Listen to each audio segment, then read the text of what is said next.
Bonjour et bienvenue sur Mobility TV, ravi de vous retrouver aujourd'hui, ravi de recevoir Nicolas Banchet. Bonjour. Bonjour Aurélien. Merci à vous d'être là. CEO, cofondateur de The Plug et Charge Guru, deux entreprises qu'on suit régulièrement d'ailleurs sur Mobility TV qui ont fusionné il y a quelques mois. Ça fait un petit moment d'ailleurs, Nicolas. Comment les choses se passent assez naturellement parce que c'était des entreprises qui se connaissaient? Ouais, les entreprises étaient déjà très proches, les collaborateurs évidemment sont sur les mêmes plateaux, travaillaient déjà ensemble et travaillent encore plus ensemble. Qu'est-ce que ça a permis Ça a permis de renforcer les synergies. C'est vrai que chaque société avait son domaine de prédilection, les copropriétés, les immeubles de bureaux pour The Plug, les installations en maison ou en entreprise pour Charge Guru. Il y a des vraies complémentarités, notamment sur les opérations, sur le déploiement opérationnel de bornes de recharge. Oui, c'est ça. Et donc, ça s'est fait de manière assez Très fluide et naturel. les deux grandissent de manière logique, cohérente, en parallèle. Est-ce qu'il y a des choses que les entreprises se sont apportées ou est-ce que, bon, au final, chacun reste quand même dans ses Alors chacun conserve encore ses domaines, mais c'est vrai que un des axes forts, c'était le développement international. Charge Guru était déjà présent dans 8 pays, The Plug était qu'en France, Ouais. et donc cette fusion a permis d'accélérer aussi le développement international et la possibilité de lancer cette offre dédiée aux copropriétés Mhm. et aux immeubles de bureaux dans d'autres pays que la France. Voilà, c'était effectivement la spécialité, clairement. Enfin, ça l'est toujours de The Plug pour la France. Ouais.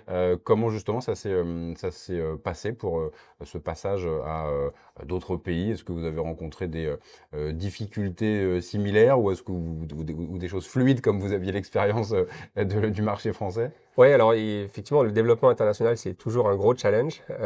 Donc, on a commencé avec Charge Guru à déployer cette plateforme d'installation dans 8 pays. Donc, on est présent au-delà de la France, au Portugal, en Espagne, en Italie, en Allemagne, en Belgique, au UK et en Irlande, dans le sens C'est bon. anti-horaire. Et on a effectivement eu dans chacun de ces pays un développement assez rapide du modèle Charge Guru. Mhm. Et dès qu'on a lancé l'offre dédiée aux copropriétés avec financement de notre part, donc le modèle qu'on connaît aujourd'hui et qui s'est largement développé en France Ouais. sous la marque The Plug, on a eu un vrai succès. Il y avait un vrai besoin. Aujourd'hui, il y a plus de 50% des Européens qui vivent en habitat collectif. Ouais. C'est même un peu plus qu'en France. En France, on est à 40%. Ok. En Allemagne, on va monter à 70%. On a eu un vrai appétit Mhm. pour cette offre qui répond à la problématique de la recharge à domicile en copropriété. Et justement, est-ce que c'est encore l'un des freins, vous avez l'impression, là, quand on vit en copropriété, de se dire, ouais, est-ce que je vais vraiment réussir à trouver la solution pour le passage à l'électrique? On voit qu'il y a toujours ces mêmes freins qui existent, certains qui commencent à être atténués sur l'autonomie, sur le nombre de bornes, etc., sur la possibilité de se charger à domicile, justement. Ça, est-ce que vous avez l'impression qu'on arrive à rassurer Ouais, on celui arrive à rassurer. qui n'est pas passé Bah, encore à si on connaît l'offre, on est rassuré parce que ça fonctionne. On arrive in fine à charger dans sa copropriété avec sa borne de recharge. Comme on recharge son téléphone, on va brancher sa voiture le soir quand on rentre et aller charger le lendemain. À un tarif attractif, hein. Aujourd'hui, on est à 16 centimes du kilowattheure en heure creuse. Donc il y a une vraie incitation aussi à se recharger pendant les heures creuses. Mais il faut connaître l'offre. Donc notre travail, c'est de communiquer. C'est aussi de s'associer à un certain nombre de marques automobiles qui vont relayer l'offre auprès de leurs clients.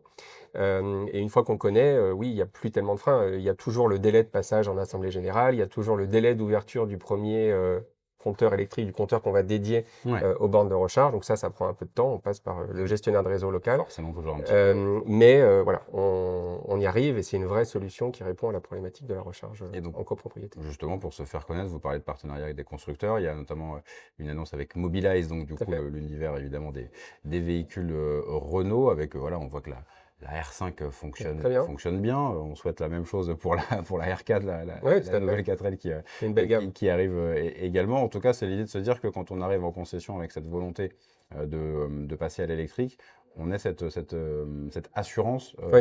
Et donc, du coup, pour vous aussi, l'idée de se faire connaître et d'être une solution proposée. Exactement. En fait, il faut que le vendeur du véhicule qui a le client en face de lui puisse le rassurer sur le fait qu'en copropriété, il y a une solution qui existe. Ouais. Et donc, il est formé à notre solution, il est capable de parler de notre offre et de l'accompagner sur les premiers pas. Et ensuite, on prend le relais pour faire en sorte qu'in fine, il ait la voiture et la borne de recharge sur sa place de parking. Et alors, que ce soit les particuliers comme les entreprises, d'ailleurs, quels sont encore les questions, les freins, justement les inquiétudes auxquelles vous faites face quand il y a malgré tout un intérêt, une envie de passer à l'électrique, mais voilà, on sent qu'il y a encore. Bah, le monde de la copropriété est toujours un peu compliqué. Donc, il y a Ouais, une première étape qui est le passage en assemblée générale. Après, on a une solution qui est sans frais pour la copropriété. C'est pour ça que ça fonctionne aussi. Sans gestion pour le syndic. Donc, oui. c'est vrai qu'une fois qu'on a pris la main, On va pas être euh, pointé du doigt par les autres copropriétaires. ouais, exactement. Qu'est-ce qui On nous n'est pas embête en avec la train de voiture piquer électrique? l'électricité sur les C'est parties ça. communes, etc. Donc, c'est vrai que c'était un frein, en tout cas,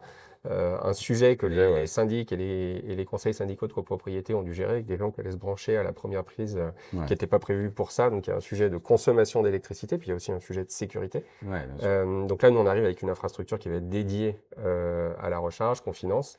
Et donc, c'est le modèle de la fibre, un petit peu, hein. On déploie Ouais. une infrastructure et puis chaque personne qui souhaite bénéficier du service s'abonne à nos services. Ah, voilà, effectivement. Côté entreprise, là aussi, ça se. Côté entreprise, c'est le même modèle. Donc, Ouais. on va équiper, on a deux segments en particulier. On va équiper les immeubles de bureaux, Ouais. donc les immeubles dans lesquels il y a plusieurs entreprises qui sont hébergées.